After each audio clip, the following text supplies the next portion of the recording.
ಆತ್ಮೀಯ ಕರ್ನಾಟಕ ರಾಜ್ಯ ಸರ್ಕಾರಿ ನೌಕರರೇ ಮತ್ತು ಪಿಂಚಣಿದಾರರೇ, ಇಲ್ಲಿದೆ ಒಂದು ಬಿಗ್ ಬ್ರೇಕಿಂಗ್ ಅಪ್ಡೇಟ್. ಸರ್ಕಾರಿ ನೌಕರರಿಗೆ ಪಿಂಚಣಿ ಸೌಲಭ್ಯ ಸರ್ಕಾರದಿಂದ ಮಹತ್ವದ ಆದೇಶ.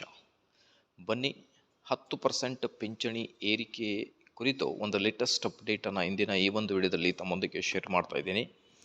ಮಾಹಿತಿ ಏನಿದೆ ಅಂತ ಡೀಟೇಲ್ ಆಗಿ ನೋಡ್ತಾ ಬರೋಣ ವೀಕ್ಷಕರೇ. ಅದಕ್ಕಿಂತ ಮುಂಚೆ ದಯವಿಟ್ಟು ವಿಡಿಯೋನ ಲೈಕ್ ಮಾಡಿ, ಅದರ ಜೊತೆಗೆ ನಮ್ಮ ಯೂಟ್ಯೂಬ್ ಚಾನಲನ್ನು ಕೂಡ ಸಬ್ಸ್ಕ್ರೈಬ್ ಮಾಡಿಕೊಳ್ಳಿ. ವೀಕ್ಷಕರೇ, ತಮಗೆ ಗೊತ್ತಿದೆ, ಈಗ ವರ್ಷದ 2ನೇ ತುಟ್ಟಿ ಭತ್ಯೆ ಎಷ್ಟು ಏರಿಕೆಯಾಗಬಹುದು ಅನ್ನೋದ್ರ ಬಗ್ಗೆ ಕಾದು ಕೂತ ಸರ್ಕಾರಿ ನೌಕರರಿಗೆ ಮತ್ತು ಪಿಂಚಣಿದಾರರಿಗೆ ಜುಲೈ ತಿಂಗಳ ತುಟ್ಟಿ ಭತ್ಯೆ, ವರ್ಷದಲ್ಲಿ 2 ಸರ್ತಿ ತುಟ್ಟಿ ಭತ್ಯೆಯನ್ನು ನೀಡ್ತಾರೆ. ಸೊ ಹಾಗಾಗಿ ಮೊದಲನೇ ತುಟ್ಟಿ ಭತ್ಯೆ ಆಗಿದೆ. ಈಗ 2ನೇ ತುಟ್ಟಿ ಭತ್ಯೆ ಜುಲೈನಿಂದ ಪೂರ್ವಾನ್ವಯವಾಗುವಂತೆ ಅಕ್ಟೋಬರ್ ಅಥವಾ ನವೆಂಬರ್ನಲ್ಲಿ ಆದೇಶ ಬರಬಹುದು ಅನ್ನೋದ್ರ ಬಗ್ಗೆ ಒಂದು ಹೋಪ್ ಇದೆ. ಈಗ ದಿನಾಂಕ 1/12/2025 ಜಾರಿಗೆ ಬರುವಂತೆ ವಯೋನಿವೃತ್ತಿ ಪ್ರಕರಣಗಳಿಗೆ ಸಂಬಂಧಿಸಿದಂತೆ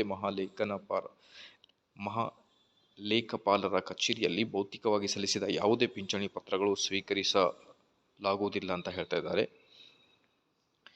ಹಾಗಾಗಿ ಮೇಲೆ ಉಲ್ಲೇಖಿಸಲಾದ ಸರ್ಕಾರಿ ಆದೇಶದಲ್ಲಿನ ಸೂಚನೆಗಳು ಅನುಸರಿಸದೆ ಸೇವೆ ವಹಿಯೊಂದಿಗೆ ಭೌತಿಕ ರೂಪದಲ್ಲಿ ಸಲ್ಲಿಸಲಾಗುವ ಪ್ರಸ್ತಾವನೆಗಳನ್ನು ಪರಿಗಣಿಸುವುದಿಲ್ಲ ಅನ್ನೋದ್ರ ಬಗ್ಗೆ ಐ ಥಿಂಕ್ ಈ ಮಾಹಿತಿಯನ್ನು ನೀವು ನೋಡಿದ್ದೀರಾ. ಈಗ ಆದಷ್ಟು ಬೇಗ 10% ಪಿಂಚಣಿ, ಅದರ ಜೊತೆಗೆ ಹಳೆ ಪಿಂಚಣಿ ಯೋಜನೆ ಮತ್ತು DA ಕುರಿತು ಆದಷ್ಟು ಬೇಗ ಆದೇಶಗಳು ಬರಲಿ. ಮಾಹಿತಿ ಇಷ್ಟದಲ್ಲಿ like, share and subscribe. Thank you.